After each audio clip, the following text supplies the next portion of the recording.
What is up, everybody? I'm No Lex Given here with your afternoon snap, and today we're going to be taking another look at this Deadpool deck because Warrior Falls is still the featured location, though it's not going to play into this video. Instead, we're just going to be making a bunch of Deadpools using Sinister London, and we get a pretty nice curve to start things off this game with Deadpool into Carnage. Then that third location, like I said, is going to be Sinister London, and we get a pretty nice draw for that as well. We draw Nova, and to break down a little bit about how Killmonger works, it will always kill cards in the order that they came into play. So by playing Nova first, Killmonger will actually destroy both Novas, pumping up both of my Deadpools, and then it will destroy both Deadpools. My opponent with a little bit of an Apocalypse deck there,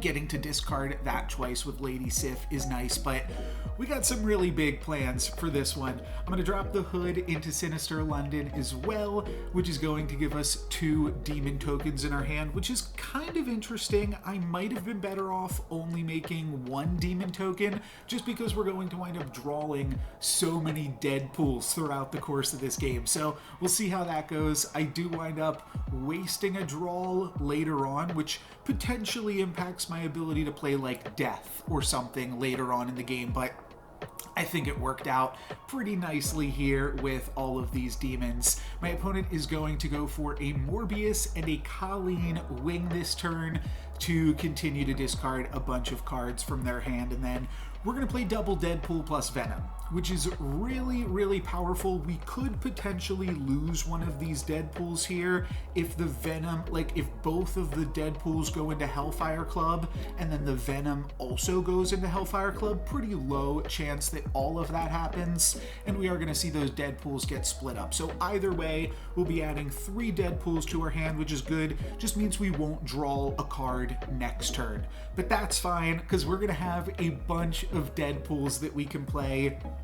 And we also have 2 pretty large Venoms, because Venom gets to take that buff that it gets when it destroys cards in Sinister London and brings it with it to its next location. So this is just fantastic. We get to drop 3 Deadpools in Sinister London. As long as my opponent doesn't have a Killmonger themselves to kill all of these Deadpools, we are looking pretty good. And then I throw those demons over into Stark Tower, which is still good. That way all of the Deadpools don't wind up over in Stark Tower.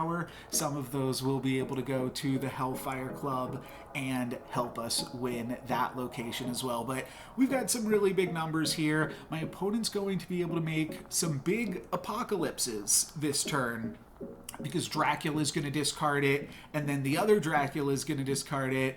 But I think we're going to do okay with all of these Deadpools. We wind up playing 16 power Deadpools, so that's 96 power plus 12 power from the demon, so over 100 power on this final turn, and that is going to be enough to win 2 of the locations, which is enough to win the game. Pretty sweet one. That's going to be it for me today, guys. Thank you very much for watching. I'm No Lex Given. Peace.